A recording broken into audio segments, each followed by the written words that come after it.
Alléluia. Amen. Alléluia. Amen. Ta vie chrétienne ne dépend pas de ton mari. Et les autres disent, ah, comment est-ce que je peux prier avec un tel mari vraiment à la maison? Comment est-ce que je peux prier? Comment est-ce que je peux même avancer? Et moi, je vous dirais que moi, c'est pareil. Moi, lorsque j'ai connu mon Seigneur, lorsque j'allais à l'église, je priais. Quand je viens à la maison, c'est autre chose. Mais moi, j'ai regardé au Seigneur. Yes. Quand je venais à l'église, ce n'est pas pour les bavardages et inutile. Ce n'est pas pour aller chercher des médisances et inutiles. Non, ce n'est pas mon problème, ça. Amen. Ce n'est pas des critiques. Ah, pasteur, regarde le pasteur comme il a fait. Oh non, il paraîtrait que notre pasteur là, il fait entrer de quoi? Des gens ici en Suisse. Ce n'était pas mon problème. Et c'était ça le discours que j'ai trouvé. Quand tu viens comme ça avant, ils sont là, ils ne font que contrôler la vie du pasteur. Oh non, il paraîtrait qu'il n'a pas voyagé. Il n'a pas voyagé comme il a dit. Oh. Mais moi, j'avais mes problèmes à moi. Et ça, c'était le cadet de mes soucis. Moi, je voulais avancer dans le Seigneur. Amen. Moi, je voulais connaître le Seigneur. Moi, je voulais que Dieu là puisse me visiter dans la maison. C'est pourquoi je n'avais pas le temps de rester là, de parler de n'importe quoi. Amen. Vous savez, bien aimé, il y a une servante de Dieu qui nous a dit. Vous savez qui? Nous, Dieu, Jésus nous a donné. Il nous a mis donc à un rang là supérieur. Amen. Mais souvent, nous régulons nous-mêmes comme des sentinelles. Nous ne sommes plus là des huissiers. Nous sommes maintenant des princesses. Mais toi, tu es seulement là huissier. Quand tu vois les pasteurs qui passent. Ah, aujourd'hui, il a mis des nouvelles lunettes. Je crois que les offrandes ont monté. Est-ce que, où est la trésorière?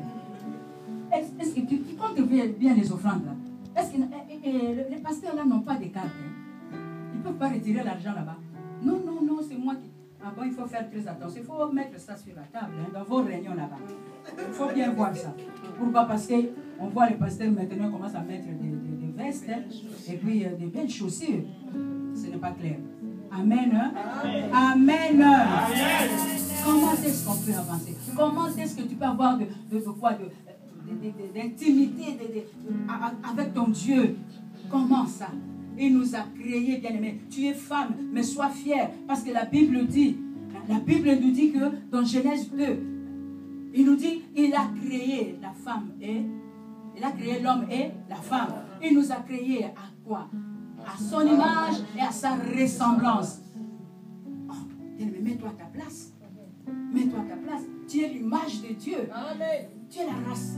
Tu ressembles à Dieu. Mais pourquoi tu peux donc aller dans les bassesses des choses qui ne donnent pas gloire à Dieu?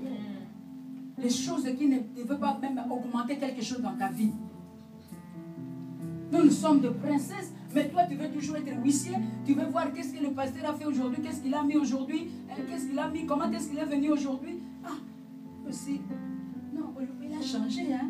Avant, ce n'était pas comme ça. Avant, il faisait même un mois avec le même veste, mais maintenant, il commence à changer. Ça, c'est des huissiers. Chez nous, là-bas, les huissiers, c'est comme ça. Ah, patron aujourd'hui, le patron, il était venu aujourd'hui, il était furieux. Ah, patron, il a mis le bague. Patron, il a fait ceci. Mais toi, tu es déjà princesse. Il ne faut pas te rabaisser. C'est à toi de glorifier ton Dieu. Pour dire que notre Dieu est vivant. Regarde comme il fait des choses à ses serviteurs. Ce Dieu-là est vivant et sa parole est vraie. Sa parole est vraie. Il ne faut pas nous rabaisser jusqu'à ce niveau-là. Bien-aimés, prenons notre rôle au sérieux. Prenons cela au sérieux. Moi, je venais à l'église. Je ne regardais pas cela. Moi, je continuais toujours. Je persévérais dans la connaissance de Dieu. J'ai voulu connaître Jésus-Christ. Et c'est alors que Jésus m'a donné la mission. C'est alors qu'il m'a donné cette responsabilité-là. Alléluia. Amen. Alléluia. Amen. Quand il y avait quelque chose à faire, donc je faisais. Je n'avais pas besoin qu'on me le demande. Et nous les sœurs maintenant, tu viens à l'église et tu finis, tu commences à prendre tes choses. Toi, tu arranges ta maison. Ah, dans Angers, hein, Dieu nous dit, vous vous empressez là pour arranger vos maisons. Vous vous empressez. Ah, il faut que je change ici. Hein. Je crois qu'il faut mettre un bouquet de fleurs. Je crois qu'il faut arranger l'armoire comme ça. Mais la maison du Seigneur, est-ce que tu as ça dans ta tête? Est-ce que tu dis que non? Moi, je crois maintenant, il faut que je rajoute ça dans la maison du Seigneur. Que tu veux seulement qu'on t'appelle, ma soeur.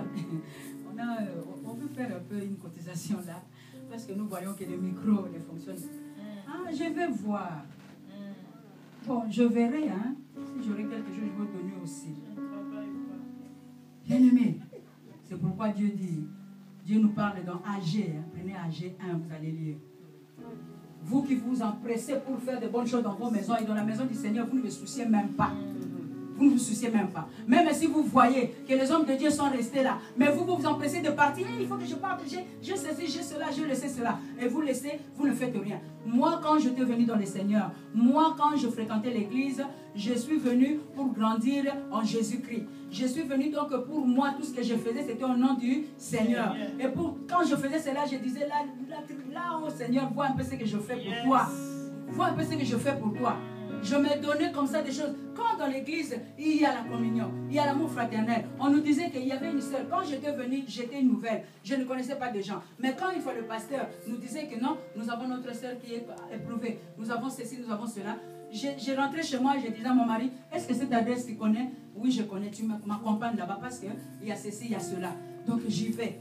J'ai voulu obéir à la parole de Dieu. J'ai voulu satisfaire donc, réjouir le cœur de mon Dieu, de celui-là qui a fait de moi sa fille. Yes. Alléluia. Amen.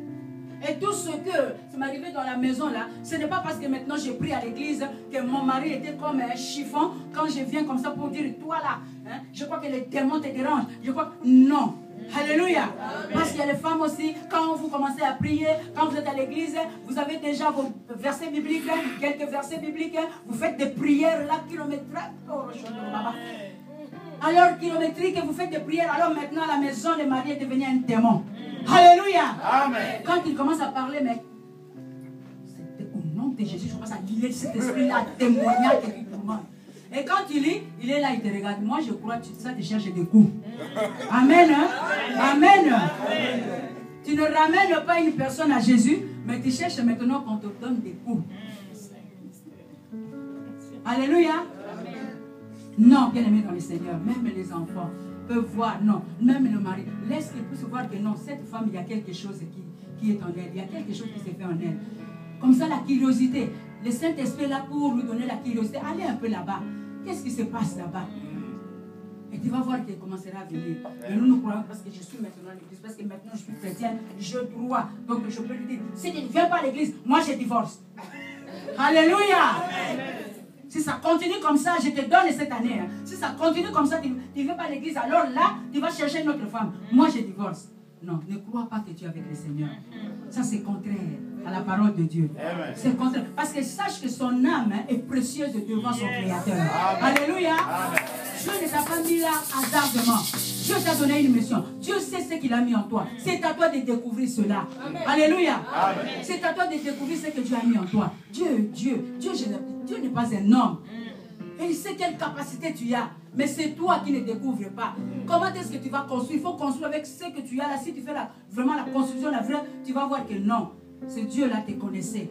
Avant même que tu entres dans ce ventre ta mère, le lieu de transition, Dieu te connaissait. Amen. Amen, hein? Amen. Et Dieu savait que toi, tu es capable. Tu es capable. Tu es capable d'élever ses enfants. Tu es capable de calmer la tempête. Yes. Même dans la famille de ton mari. Même dans la vie de tes maris. De ton mari plutôt. De tes enfants. Tu es capable. Dieu le savait. Mais seulement parce que nous ne voulons pas grandir dans la parole. La parole de Dieu, c'est aussi la nourriture. Quand un enfant ne mange pas bien, il est faible. Alléluia. Amen. Et nous voyons que la plupart, donc, nous les femmes, la plupart sont malades. Donc leur vie chrétienne, leur vie spirituelle souffre. Donc ils sont des malades. Donc il faut se nourrir. Il faut se nourrir pour prendre toutes ses forces et entrer dans la mission. Alléluia. Amen. Alléluia. Amen. Là, je